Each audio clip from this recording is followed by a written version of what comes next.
Palmeiras e Remo protagonizaram um jogo eletrizante no Mangueirão, marcado por chuva forte, atraso de quase 2 horas, expulsão e gol anulado nos acréscimos. Em campo, as equipes ficaram no empate por 1-1 e o Remo começou pressionando logo no primeiro minuto. Pikachu encontrou Aleph Manga na entrada da área e o atacante bateu cruzado para abrir o placar. O Palmeiras tentou responder rapidamente e conseguiu chegar ao empate ainda no primeiro tempo. Aos 23 minutos, Alan puxou contra-ataque e tocou para Sousa, que bateu forte no canto. A bola ainda desviou antes de entrar, enganando o goleiro.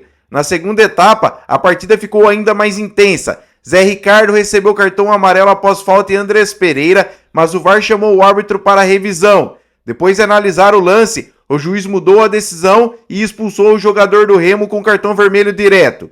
Com um jogador a mais, o Palmeiras pressionou até o fim. Nos acréscimos, Flaco Lopes chegou a marcar o gol da virada, mas o lance foi anulado por toque de mão na bola.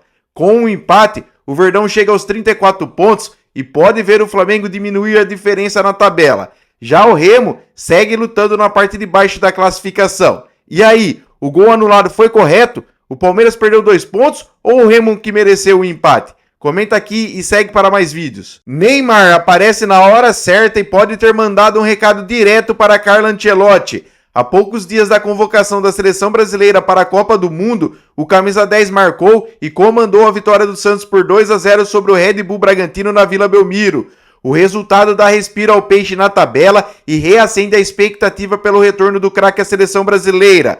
O jogo começou equilibrado, mas o Santos abriu o placar ainda no primeiro tempo. Após corta-luz de Rollaser, Neymar apareceu livre e bateu de esquerda para fazer o primeiro gol da partida. Mesmo sem grande atuação, o craque voltou a ser decisivo e chegou ao 6º gol na temporada, o 4º no Campeonato Brasileiro. Na segunda etapa, o Peixe confirmou a vitória aos 30 minutos. Após rebote na área, Adonis Frias bateu cruzado para ampliar e fechar o placar em 2-0. Com o resultado, o Santos chegou aos 18 pontos e ganhou confiança para a sequência da temporada. Já o Red Bull Bragantino permaneceu com 20 pontos e perdeu a chance de se aproximar do G4 do Campeonato Brasileiro. Enquanto isso, Neymar segue tentando convencer o técnico Carlo Ancelotti de que merece voltar à seleção brasileira após quase 2 anos afastado por lesão. E aí, Neymar merece voltar para a seleção? Comenta aqui embaixo, deixa o like e segue o perfil. A luta contra o rebaixamento ganhou mais um capítulo dramático no Brasileirão. Em um confronto direto no Z4, Mirassol e Chapecoense ficaram no empate em 1-1 em um resultado que complicou ainda mais a situação das duas equipes na tabela.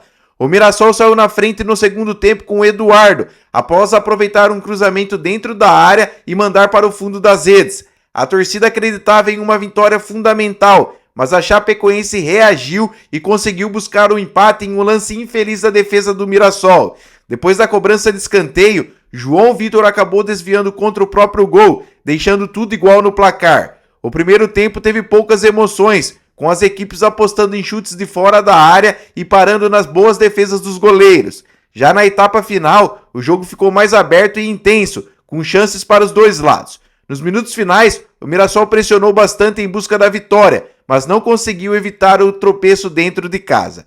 Com o resultado, o Leão Caipira segue na 18ª posição com 13 pontos, enquanto a Chapecoense continua na lanterna do Campeonato Brasileiro com apenas 9 pontos. Na próxima rodada, o Mirassol encara o Atlético Mineiro fora de casa e a Chapecoense recebe o Remo na Arena Condá. E aí, quem você acha que tem mais chances de escapar do rebaixamento? Mirassol ou Chapecoense? Comenta aqui a sua opinião, curte o vídeo e segue o perfil.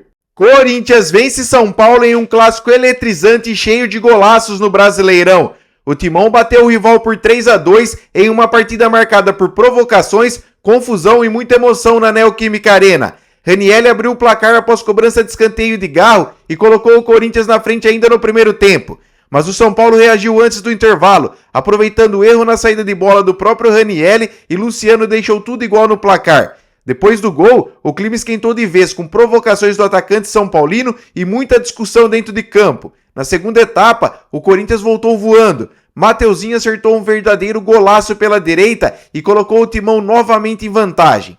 Poucos minutos depois, Breno Bidon soltou uma bomba de longe para marcar o terceiro em mais um golaço da noite. O São Paulo ainda tentou reagir no fim após gol contra de Mateuzinho, mas já era tarde.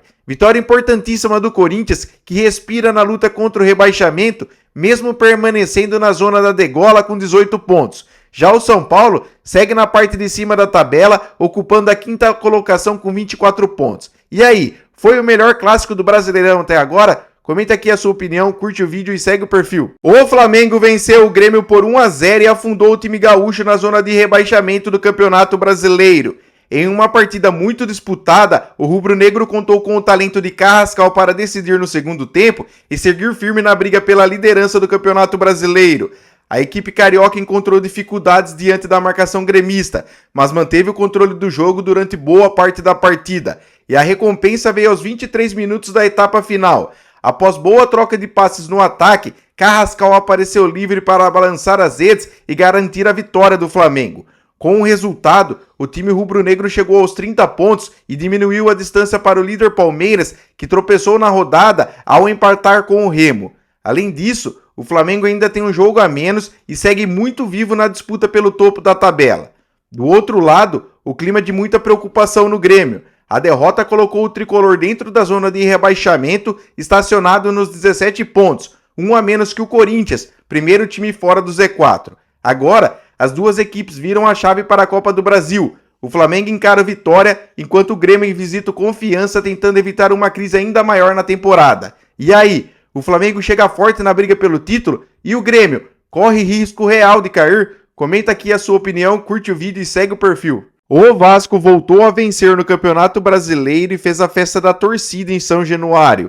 Em uma partida intensa e muito disputada, o Cruz Maltino bateu o Atlético Paranaense por 1-0 e ganhou força na luta pela parte de cima da tabela. A equipe carioca vinha de um empate e uma derrota na competição, mas conseguiu dar uma resposta importante diante de um adversário direto. O único gol da partida saiu ainda no primeiro tempo. Aos 36 minutos, Pumita encontrou Thiago Mendes livre na entrada da área, o volante invadiu e soltou uma bomba, sem chances para o goleiro, levantando a torcida vascaína em São Januário. Com o resultado, o Vasco chegou aos 20 pontos e subiu para a 8ª posição do Campeonato Brasileiro. Já o Atlético Paranaense perdeu a chance de encostar nos líderes, estacionou nos 23 pontos e caiu para a 5ª colocação. Agora as duas equipes mudam o foco para a Copa do Brasil. O Vasco encara o Paysandu na quarta-feira com vantagem após vencer o primeiro jogo por 2-0, já o Atlético enfrenta o Atlético Goianiense depois do empate sem gols na ida. E aí, o Vasco pode sonhar mais alto nesse Brasileirão? Comenta aqui embaixo, deixa o like e segue o perfil.